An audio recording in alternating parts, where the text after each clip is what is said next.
Hello भाई लोग, तो आप लोग इस वीडियो में देख रहे होंगे कि अनुपमा यादव भी चमरान स्टार विकास राव के बारे में जान चुकी है कि पावर विकास राव से शुरू होता है और विकास राव पर ख़त्म। तो भाई लोग यह देख सकते हैं कि विकास राव के गाने पर अनुपमा यादव ने कितनी बवाल तरीके से रील बनाई है और बहुत जल्द अनुपमा यादव और विकास राव का ज़बरदस्त सॉन्ग आ रहा बा। तब तक के लिए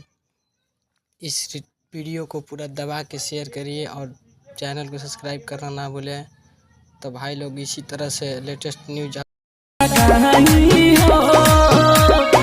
चलता दवाई हो चोट लागल बाटे गहरा बुझाई नहीं तारा बहुत दुखाई